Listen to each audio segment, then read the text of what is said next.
Hello guys, ഇന്നൊരു അടിപൊളി കഴിക്കൻ പപ്പായ milk ആയാലോ? പിടിച്ചോ കുറച്ച് ഷുഗർ, കുറച്ച് കരിക്ക്, വെള്ളത്തിൽ കുതിർത്ത ഈന്തപ്പഴം, നല്ല റെഡ് പപ്പായ നല്ല ചുമചമായിരിക്കുന്ന ഒരു 3-4 പീസ് കുനിവരെ അരിഞ്ഞിടണം. ഇട്ടതിന് ശേഷം ഫ്രീസ് ചെയ്ത പാല് അടിച്ച് തരുവനായി ഒരു പാക്കറ്റ് എടുത്ത് അതിൻ്റെ പള്ളയിലൊരു കീറം വെച്ച് ജാറിൽ അളവിനനുസരിച്ച് തട്ടി കൊടുക്കണം.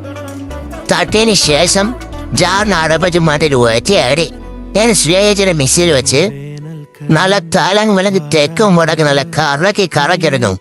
ഒരു പാട്ടോർമ്മ, നാളികേരത്തിന്റെ നാട്ടിലെനിക്കൊരു 4 ഇടന്നഴി മണ്ണുണ്ട് എന്നൊക്കെ പാട്ടൊക്കെ പാടി വരുമ്പോ റെഡിയായ കഴിക്കും പപ്പായ ഷേക്ക് അതിന്റെ ജാറിന് അടപ്പച്ച് ഒറ്റയേൾ ഇത് റെഡിയായ കഴിക്കും പപ്പായ ഷേക്ക് ഒരു ഗ്ലാസ് എടുത്ത് ഒഴിച്ച് ഒരു സ്ട്രോ ആയിട്ട് കൂടെ വീഡിയോ സപ്പോർട്ട് ലൈക്ക് സബ്സ്ക്രൈബ്. അപ്പൊ ഇതും ഖത്തം.